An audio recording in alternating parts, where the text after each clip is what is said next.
सो अभी रिमेनिंग बचे हुए पार्ट को भी हम क्या करते हैं, कंप्लीट कर लेते हैं। अभी ये देखोगे तो हमारा पार्ट 2 है। पार्ट 1 अगर आपने नहीं देखा होगा तो पार्ट 1 जो है वो ज़रूर से देख लीजिएगा। डिस्क्रिप्शन में उस वीडियो का लिंक जो है वो आपको मिल जाएगा, या इस चैनल पर वैसे भी बहुत कम वीडियो हैं, तो ये सेकंड वीडियो ही है, तो आप कहीं ना कहीं देख सकते हो, ठीक है ना। चलो अभी हम पढ़ाई स्टार्ट करते हैं और कहाँ पर चलते हैं, हम सीधे चलते हैं अर्थ के ऊपर। देखो अर्थ के बारे में अगर मैं बताऊँ ना, तो अर्थ हमारा सोलर सिस्टम का तीसरा प्लेनेट होता है और सन के डिस्टेंस के हिसाब से ये थर्ड प्लेनेट होता है। बट अगर मैं बोलूँ तो सबसे ज़्यादा, अगर आपसे कोई पूछेगा कि सबसे ज़्यादा डेंस हमारा प्लेनेट कौन सा है, वो हमारा अर्थ ही होता है। अर्थ के एटमॉस्फेयर के अंदर ध्यान रखेंगे 78% क्या होता है, नाइट्रोजन गैस होती है, 21% ऑक्सीजन होता है, 0.9% हमारा ऑर्गन होता है और 0.1% के अंदर बाकी बची गैसेस हमारी होती हैं। अब देखो अर्थ की रोटेशन कितनी होती है।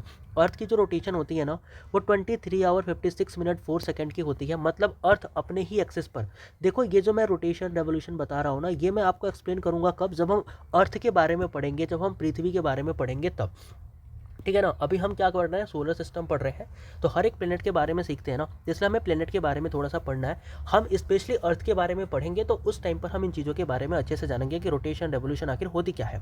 अभी देखो अर्थ का जो रोटेशन है ना, वो 23 घंटे 56 मिनट 4 सेकंड का होता है। और जो इसका रेवोल्यूशन है, रेवोल्यूशन मतलब कि जो सूरज का चक्कर लगाना होगा, वो ये 365 डेज 6 आवर 9 मिनट के अंदर क्या करती है, कंप्लीट करती है। यहाँ पर आप देखोगे तो अगर आपको अर्थ जैसे बहुत सारे प्लेनेट लगेंगे तब जाकर के हमारा सूरज जो है वो पूरा का पूरा कवर होगा।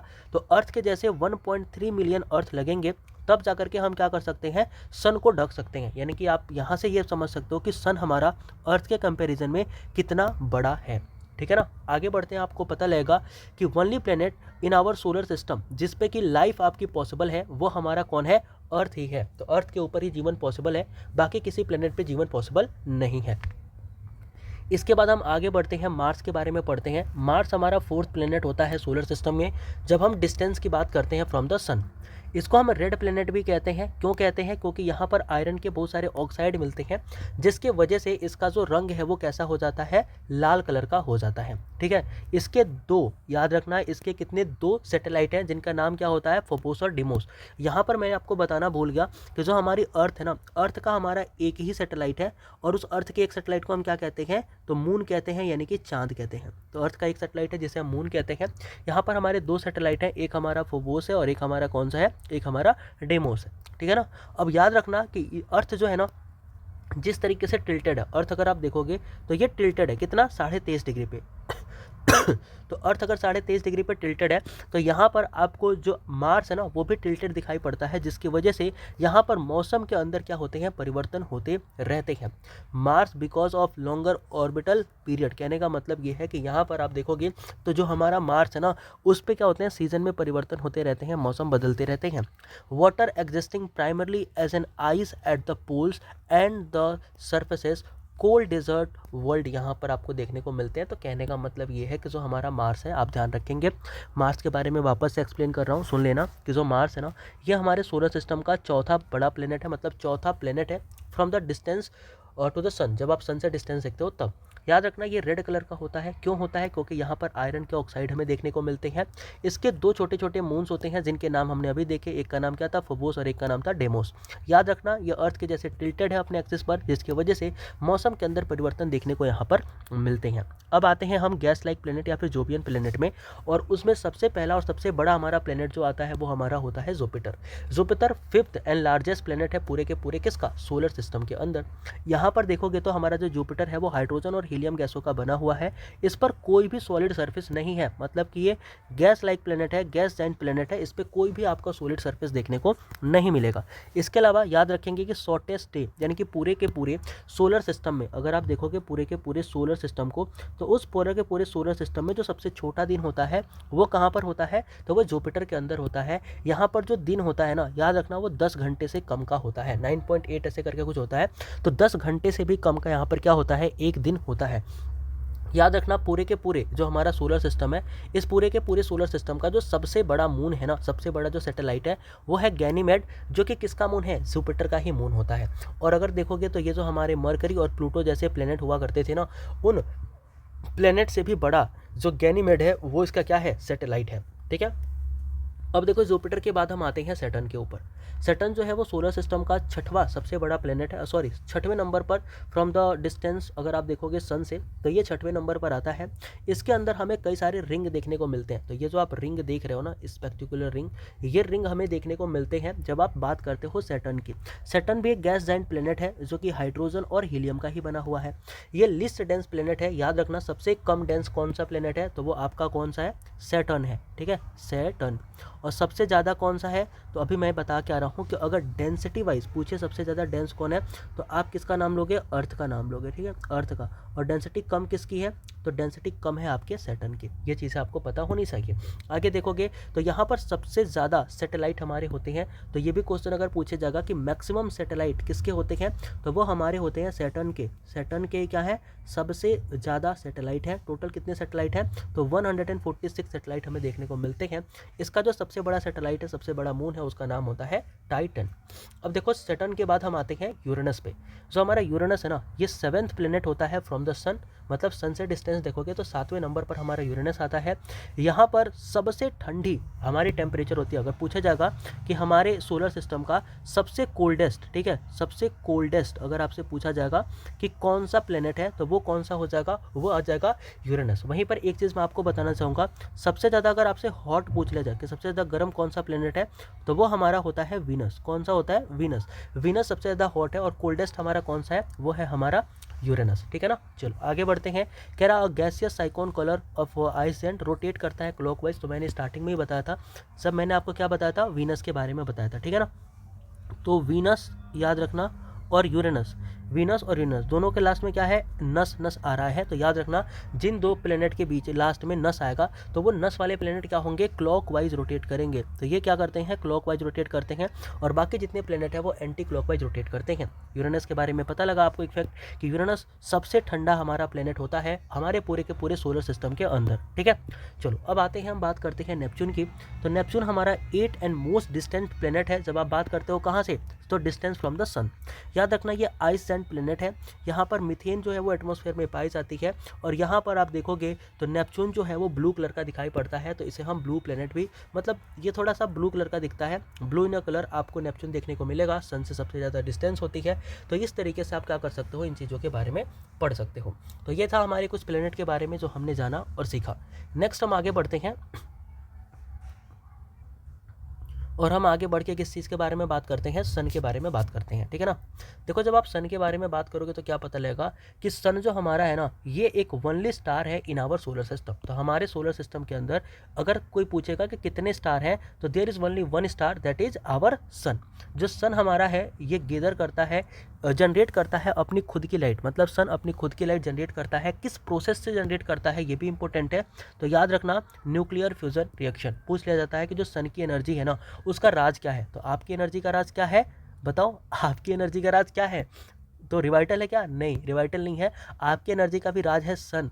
और सन के खुद की एनर्जी का भी जो राज है वो कौन सा है, तो वो सन ही है। लेकिन जिस प्रोसेस से वो एनर्जी बनाता है उस प्रोसेस को क्या कहते हैं, न्यूक्लियर फ्यूजन रिएक्शन कहते हैं। क्या कहते हैं, न्यूक्लियर फ्यूजन रिएक्शन कहते हैं। अगर आप देखोगे तो sun is about 100 time wider than the earth and 10 time wider than the Jupiter. मतलब कि जो हमारा सन है ना, वो हमारे अर्थ से 100 गुना बड़ा है। और जो हमारी जुपिटर है उससे 10 गुना बड़ा हमारा सन होता है। अगर आप सन के अंदर देखोगे तो कौन कौन सी गैसें देखने को मिलती हैं, तो हाइड्रोजन और हीलियम, ये दो गैसें हैं जो आपको सन के अंदर देखने को मिलेंगी। एंड इसी गैसों की वजह से हमारा सन क्या हुआ है, बना है। तो सन के फॉर्मेशन में आपको हाइड्रोजन एंड हीलियम ये दो गैसें देखने को मिलेंगी जो काफ़ी ज़्यादा इंपॉर्टेंट होती हैं।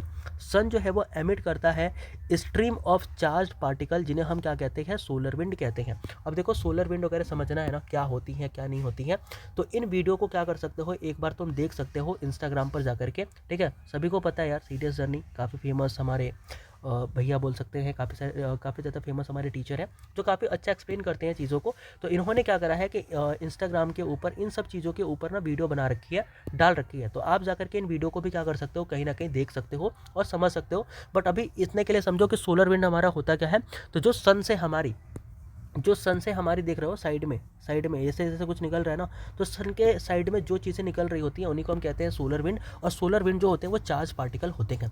जो सन की एटमॉस्फेयर है, ध्यान रखना कि जो सन की एटमॉस्फेयर है वो कंसिस्ट होती है मेनली 3 लेयर से। एक हमारी होती है फोटोस्फेयर। अब यहाँ पर क्वेश्चन क्या पूछा जाता है कि फोटोस्फेयर बताओ कौन सी है। तो फोटोस्फेयर हमारी वो स्फेयर होती है जो हमारे विजिबल होता है, इनके सन की वो लेयर जो हमें दिखाई पड़ती है उसको हम कहते हैं फोटोस्फेयर। इसके बाद से आता है क्रोमोस्फेयर और एक आता है कोरोना। तो याद रखना कोरोना जो है वो सन की सबसे क्या है, आउटर लेयर है, ठीक है। और इसमें सबसे जो हमें दिखाई पड़ती है, सॉरी कोरोना जो है वो इनर लेयर है, और हमें दिखाई कौन सी पड़ती है, आउटर लेयर, जो कि हमारा कौन सी है, फोटोस्फेयर, ठीक है ना। तो ये चीज़ हमें पता होनी चाहिए। चलो अब आते हैं मून के ऊपर पढ़ते हैं। देखो मून, अभी मैंने आपको बताया था कि जो हमारी अर्थ है ना, अर्थ के पास उसका ओनली एक ही नेचुरल सैटेलाइट है जो कि क्या होता है, मून होता है, ठीक है। मून जो है, मून की ग्रेविटी इन्फ्लुएंस करती है अर्थ के टाइड पर। अभी ये टाइड वगैरह वाला चैप्टर ना हम पढ़ेंगे, ठीक है, तो वहाँ पर मैं एक्सप्लेन करूँगा कि टाइड क्या होते हैं, कैसे बनते हैं। बट अभी ध्यान रखना कि ये जो मून की ग्रेविटी होती है, यानी कि जो अर्थ की ग्रेविटी होती है, ये काफ़ी ज़्यादा इन्फ्लुएंस करती है हमारी जो अर्थ की अपनी खुद की टाइड होती है उस चीज़ को। Due to the tidal force जो मून होता है वो हमें क्या होता है, सेम एक ही तरफ से दिखाई पड़ता है। अगर तुमसे पूछा जाए कि अर्थ और मून के बीच में डिस्टेंस कितनी है, हालांकि पूछेगा नहीं, बट फिर भी ध्यान रखना कि 384 एंड 400 किलोमीटर अवे है हमारे किससे, ये अर्थ से। अब यहाँ पर एक चीज़ और ध्यान रखना कि मून के अंदर वेरी थीन और टीनियस एटमॉस्फेयर होता है जो कि हमें देखने को मिलता है। तो मून के बारे में भी पढ़ेंगे और भी बहुत सारी चीज़ों के बारे में पढ़ेंगे। कब, जब हम अर्थ को पढ़ेंगे, क्योंकि देखो अर्थ को पढ़ना है, ठीक है। अर्थ को जब पढ़ेंगे, लैटिट्यूड लॉन्गिट्यूड जब पढ़ेंगे ना, उसमें हम अर्थ को पढ़ेंगे, तो वहाँ पर मैं आपको मून भी एक्सप्लेन करूँगा। मून का इफेक्ट क्या होता है अर्थ के ऊपर वो भी मैं आपको बताऊँगा। और जो अर्थ है वो तो हम यहाँ पर डिटेल में पढ़ने वाले हैं ही, ठीक है ना। चलो आगे बढ़ते हैं और आगे किस चीज़ के बारे में बात करते हैं। अच्छा, यहाँ पर एक रिमाइंडर है आपके लिए। वो रिमाइंडर ये है कि जो हमारा वीनस और यूरेनस है ना, यही हमारे दो ऐसे प्लेनेट हैं जो रोटेट करते हैं क्लॉकवाइज, और जितने भी हमारे सारे प्लेनेट हैं ना वो हमारे काउंटर क्लॉकवाइज या एंटी क्लॉकवाइज क्या करते हैं, रोटेट करते हैं। तो ये मैंने आपको स्टार्टिंग में ही बता दिया था जब एक्सप्लेन कर रहा था चीज़ें, तो ये हमें याद करनी चाहिए, ठीक है। चलो आगे बढ़ते हैं, हम देखते हैं, क्योंकि यहाँ से क्वेश्चन कई बार पूछे गए ना, तो एक बार देखते हैं, समझते हैं आखिर ये है क्या। कह रहा है कि कौन सी प्लेनेट की डेंसिटी कम है या ज़्यादा है। तो यहाँ पर ध्यान रखना कि डेंसिटी सबसे ज़्यादा किसकी होती है, अर्थ की होती है। फिर डेंसिटी किसकी होती है, तो याद रखना सबसे ज़्यादा डेंसिटी हमारे अर्थ की होती है, और सबसे कम डेंसिटी किसकी होती है, सैटर्न की होती है। तो ये चीज़ें मैं आपको बता के आ रहा हूँ, तो इसमें I hope and I believe की दिक्कत नहीं होगी।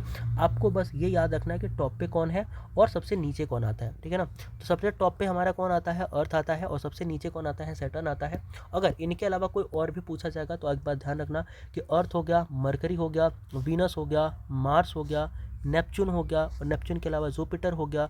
तो ये सब हमारे क्या है, जिनके कहीं ना कहीं डेंसिटी कम है। अब देखो डिस्टेंस पूछा जाएगा कि सन से डिस्टेंस किसकी ज़्यादा है किसकी कम है। तो आप सभी को पता है कि नेपच्यून 8वां प्लेनेट है डिस्टेंस वाइज, तो सबसे दूर तो यही है। तो नेपच्यून हमारा हो गया। नेपच्यून के अलावा हमारे पास यूरेनस हो गया, यूरेनस के अलावा हमारे पास सैटर्न हो गया। तो ये हमारे वो प्लेनेट है जो कैसे हैं, जो बोल सकते हो कि सन से डिस्टेंस किसकी ज़्यादा है कम है। अब पूछेगा रेडियस, मतलब कि कौन सबसे बड़ा है कौन सबसे छोटा है। तो आपको पता होगा कि नंबर 1 पे हमारा कौन सा आता है, जुपिटर, नंबर 2 पे आता है सैटर्न, नंबर 3 पे आता है यूरेनस, नंबर 4 पे आता है नेपच्यून, और नंबर 5 पे आता है अर्थ। ऐसे अगर मास के बारे में पूछेगा तो मास के बारे में ध्यान रखना कि जो हमारा जुपिटर है ना, इसका मास भी सबसे ज़्यादा होता है, सैटर्न का फिर होता है, फिर हमारे नेपच्यून का होता है। चलो तो अगर मैं आपको बताऊं मास के अकॉर्डिंग, तो नंबर 1 पे हमारा क्या आएगा, जुपिटर आएगा, फिर हमारा सैटर्न आएगा, और फिर हमारा नेपच्यून आ जाएगा। अगर आप पूछोगे कि रोटेशनल टाइम सबसे ज़्यादा कौन लेता है, तो आप क्या बोलोगे कि सर जो वीनस है ना, वीनस का रोटेशनल टाइम बहुत ज़्यादा है, फिर मरकरी का बहुत ज़्यादा है सर, फिर मार्स का बहुत ज़्यादा है, सबसे कम किसका है, तो आप बोलोगे सर जुपिटर का रोटेशनल टाइम क्या है, सबसे कम है। तभी तो क्या हो रहा था, आपने देखा होगा कि यहाँ पर 10 घंटे का ही दिन हो रहा था, मतलब यहाँ पर 24 आवर जो हमारे अर्थ पे होता है वो यहाँ पर सिर्फ 10 आवर के ही बराबर है। तो ये हमें देखने को मिला रोटेशनल टाइम के अंदर। जब आप बात करते हो ऑर्बिटल टाइम में, तो ऑर्बिटल टाइम में क्या पता लगता है कि जो यानी कि सूरज के चक्कर लगाने में सबसे ज़्यादा कौन टाइम लेगा, तो नेपच्यून लेगा, फिर हमारा यूरेनस लेगा, फिर सैटर्न लेगा, फिर जुपिटर, मार्स, अर्थ, विनस और मरकरी। तो ये हमने देखा कि कौन सूरज के चक्कर लगाने में ज़्यादा टाइम ले रहा है, कौन अपने ज़्यादा टाइम ले रहा है लगाने में। और फिर हमने ये देखा कि हमारे मास के अकॉर्डिंग सबसे ज़्यादा किसके मास है, फिर रेडियस किसके ज़्यादा है, फिर डिस्टेंस किसकी ज़्यादा है, और डेंसिटी किसकी ज़्यादा है।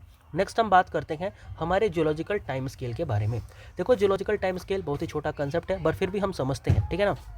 अच्छा, यहाँ पर क्या होता है, एक चीज़ ध्यान में रखना कि इसमें तुमसे क्वेश्चन क्या पूछा जाता है ना, क्वेश्चन तो नहीं पूछा जाएगा, खैर यहाँ पर ये क्वेश्चन पूछा जाएगा या फिर समझ लो एक बार कि हुआ चीज़ें कैसी हैं। जैसे कि बिग बैंग थ्योरी जो है ना, वो 13.7 बिलियन ईयर एगो क्या हुआ था, यहाँ पर हमारा बिग बैंग हुआ था, जिसकी वजह से हमारा यूनिवर्स का फॉर्मेशन हुआ था, ठीक है। तो gave rise to the atomic matter. फिर क्या होता है, एक सुपरनोवा होता है लगभग 12,000 मिलियन ईयर एगो, तो यहाँ पर हमारे यूनिवर्स का ओरिजिन होता है।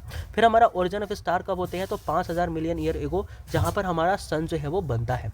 फिर इसके बाद से क्या आता है, एक एरा आता है लगभग 5,000 से 13,700 मिलियन ईयर्स एगो का। इसके बाद क्या होता है, आप देखोगे तो यहाँ पर हमारे कुछ इस तरीके की चीज़ें होती हैं, जिसमें ओशियंस वगैरह बनते हैं, ब्लू ग्रीन एल्गी वगैरह बनते हैं और सॉफ्ट बायोड अर्थक्वेक। और ऐसे करते करते करते करते अभी जब हम प्रेजेंट डे में रह रहे हैं, तो होमोसोपियंस कब आए हैं, तो 65 मिलियन ईयर एगो हमारे जो होमोसेपियंस है ना, वो हमें देखने को मिलते हैं।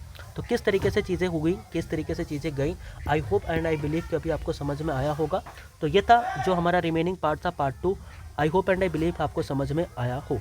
थैंक यू, जय हिंद।